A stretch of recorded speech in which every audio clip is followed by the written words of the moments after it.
एक गांव में चुड़ैल का साया था और वो छोटे बच्चों को उठा कर ले जाती थी। उसी गांव में रेखा नाम की एक औरत रहती थी।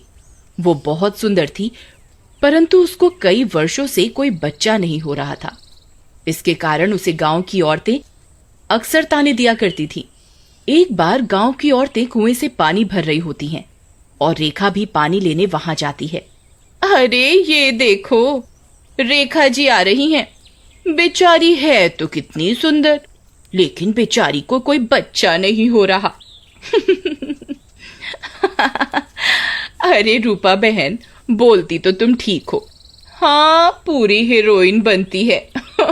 लेकिन एक बच्चा नहीं दे पा रही अपने परिवार वालों को। तभी रेखा वहां आ जाती है। मुझे बच्चा हो या ना हो, लेकिन तुम सबको क्यों दुख हो रहा है? औरत होकर भी ताने देती रहती हो, शर्म आनी चाहिए तुम्हें।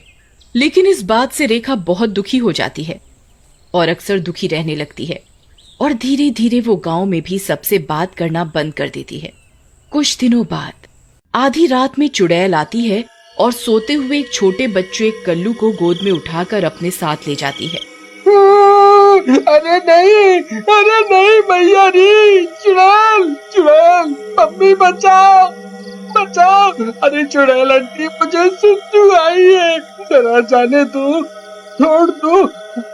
अरे बच्चे की जान लोगी क्या? चुड़ैल उसके मुंह पर एक कपड़ा बांध देती है ताकि वो चिल्लाकर गांव वालों को न बुला ले। तू तो छोटा सा लेकिन बहुत चालाक बनता है, मुझे बेवकूफ समझा है क्या? चुड़ैल उठाकर उसे ले जाती है। अगली सुबह मेरा कल्लू कहाँ गया? मिल ही नहीं रहा, पता नहीं कहाँ गायब हो गया मेरा चांद का टुकड़ा। अरे यहीं कहीं खेल रहा होगा रूपा, चाहे जमीन को सर पर उठा रही हो। और कल्लू वो कालिया कहाँ से चांद का टुकड़ा हो गया है? लेकिन भैया तुम चुप रहो, नहीं तो यही पीटेंगे हम तुम्हें, तुम्हारी बीवी के सामने। हाय रे मेरा कल्लू। उसके बाद गांव वाले कल्लू को काफी ढूंढते हैं, लेकिन कल्लू उन्हें नहीं मिलता। अरे मानो न मानो भाइयों, ये चुड़ैल का काम है, वो ही बच्चों को उठा रही है। फिर आधी रात होते ही डरावनी आवाजें आने लगती हैं। सब उन डरावनी आवाजों को सुनकर अपने घरों में छिपे रहते हैं और चुड़ैल से डरते हैं। अजी वो देखो, कितनी खतरनाक चुड़ैल है। पता नहीं ये नासमिटी चुड़ैल हमारे गांव में कैसे आ गई। फिर चुड़ैल एक और बच्चे को गोद में उठाकर ले जाती है। अगले दिन सुबह सुबह सारे गांव वाले फिर से एक साथ मिलते हैं। देखा मेरी बात ना मानने का नतीजा?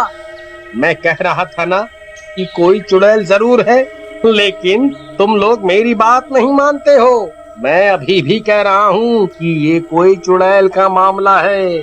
चुड़ैल ही सारे बच्चे चुराती है और उन्हें मार डालती है। सब अपने घरों के अंदर ही रहना, गलती से भी बाहर मत आना उस चुड़ैल के सामने, नहीं तो तुम्हें भी मार देगी वो। अरे लखन भैया, आप अगर मुझसे बड़े नहीं होते तो मैं आपके सारे दांत यूं ही तोड़ देता। आप भी इस जमाने में भूत और चुड़ैलों की बात करते हो। क्या दांत तोड़ देता? तुम अभी शहर से आए हो, तुम्हें नहीं पता गांव में चुड़ैल आती है? सबको पता है। तुम अपने घर में ही रहना, रात में बाहर मत निकलना। तुम ज्यादा साइंस पढ़ लिए हो हैं? हमने जो देखा वो बता दिया। तभी वहाँ बूढ़ा हरिया आता है। अरे नास मिटो, काहे को सुबह सुबह लड़ रहे हो? गांव में इतना संकट आया हुआ है। अरे बाबा, ये रॉकी ही हमारी बात नहीं सुन रहा। हाँ रॉकी बेटा, सही कह रहा है लखन। सब जानते हैं कि गांव पर चुड़ैल का साया है। एक तांत्रिक को बुला के दिखा लेते हैं। अरे बुड्ढे, क्या बोल रहा है यार? ये तो तांत्रिक बुलाने के चक्कर में पड़ गया। इसके बाद हरिया और बाकी गांव वाले मिलकर एक तांत्रिक को बुला लाते हैं। तांत्रिक बाबा, मुझे कुछ दिन पहले रात में आते समय कुछ डरावनी आवाजें पीछे से बुला रही थीं। एक बार चेक करो कौन सी चुड़ैल है बाबा।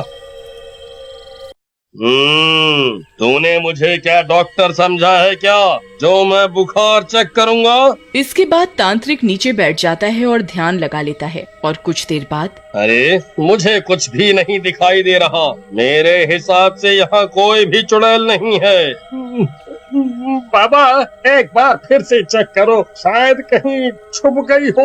अरे दुष्ट बालक, क्या छुपन छुपाई का खेल हो रहा है? ज्यादा मत बोल, नहीं तो तुझे अभी जादू से बकरी बना दूंगा। इसके बाद तांत्रिक वहाँ से चला जाता है। गांव वाले फिर से दुखी और परेशान हो जाते हैं कि यदि ये चुड़ैल का काम नहीं तो किसका है। कुछ दिनों बाद गांव में एक बच्चे की फिर से चोरी हो जाती है। इस बार गांव वालों का शक रेखा पर जाता है। हो ना हो, हमका तो लागत है ये काम इस रेखा का है। इसके बच्चा तो हो नहीं रहा, इसीलिए लागत है चिढ़ के मारे ये हमारे बच्चों को मार रही है।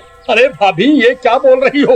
भला रेखा ऐसा काहे करेगी? ऐसा झूठा आरोप मत लगाओ बेचारी पर। तुम तो चुप ही रहो लखन भैया, तुम तो बेचारी कहोगे ही। देखे हैं कई बार तुम्हें निहारते हुए उसको, बहुत ही प्यार से देखते हो रेखा को। तुम्हें क्यों लगेगी वो बच्चा चोर? उसके बाद सारे गांव वाले रेखा के घर चल पड़ते हैं। रेखा अपने घर के सामने ही बैठी होती है। देखो देखो महारानी जी कैसे बैठी हैं, आराम से हमारे बच्चों को चुरा कर।